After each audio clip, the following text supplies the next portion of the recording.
ଓଡ଼ିଆ ଭାଷାର ଶାସ୍ତ୍ରୀୟ ମାନ୍ୟତା ଦିବସ 11/3/2025।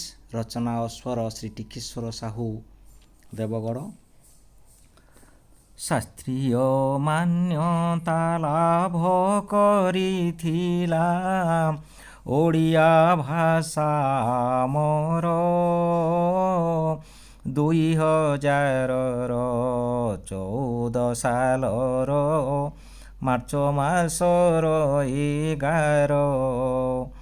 ଓଡ଼ିଆ ପୂର୍ବରୁ ଆଉ 5 ଗୋଟି ଭାଷା ମାନ୍ୟତା ସକ୍ଷମ। ସଂସ୍କୃତ, ତାମିଲ, କନ୍ନଡ଼, ତେଲୁଗୁ ଭାଷା ଯେ ମାଲାୟାଲମ। ଷଷ୍ଠ ସ୍ଥାନଟିରେ ଓଡ଼ିଆ ପାଇଲା ଗୌରବର ଅଧିକାର। ଶାସ୍ତ୍ରୀୟ ମାନ୍ୟତା ଭାଷା ଇତିହାସ ଦେଇଥିଲା ପୁରସ୍କାର।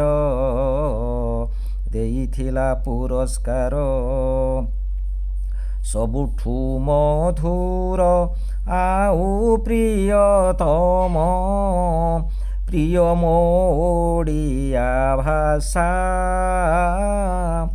ତାହାଠାରୁ ବଳି ସମଗ୍ର ସଂସାରେ ଆଉ ନାଇଁ ପ୍ରିୟ ଭାଷା। ଏହି ଭାଷା ମୋତେ ପ୍ରଥମ ଶିଖାଏ ବାପ ମା ଗୁରୁଜନ, ଭାଇମାନେ ବାପା ମା ଗୁରୁଜନ। ମୋ ମନର ଭାବ ଅନ୍ୟକୁ ଜଣାଏ, ଯହିଁରେ ଥାଏ ସମ୍ମାନ, ଭାଇ ଯହିଁରେ ଥାଏ ସମ୍ମାନ।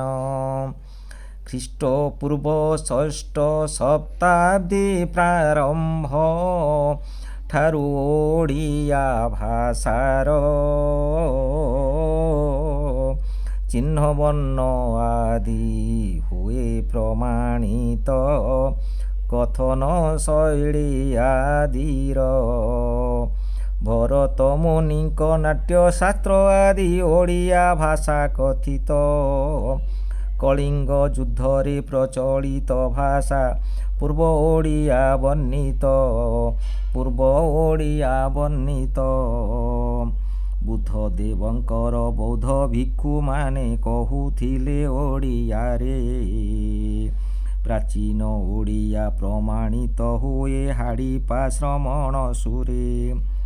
ନେପାଳ ଦେଶର ଗ୍ରନ୍ଥାଗାରେ ମିଳେ ପ୍ରାଚୀନ ଓଡ଼ିଆ ଭାଷା। ଓଡ଼ିଆ ଭାଷାର ପ୍ରାଚୀନତା ମିଳେ ତମ୍ବାପଟା ଲେଖା ଘୋଷା।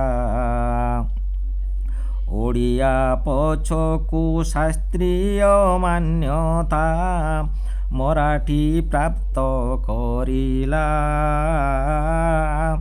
ପାଲି ଓ ପ୍ରାକୃତ ମିଆଁ ସହ ବଙ୍ଗାଳୀ ଶାସ୍ତ୍ରୀୟ ହେଲା।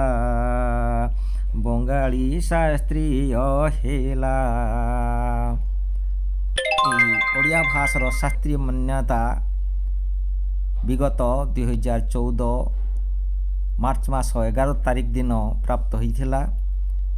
ଓଡ଼ିଶାର ବରପୁତ୍ରମାନେ ଏହାକୁ ଲବ୍ଧ କରିଥିଲେ। ତେଣୁ ଆଜି କୋଟି କୋଟି ପ୍ରଣାମ, କୋଟି କୋଟି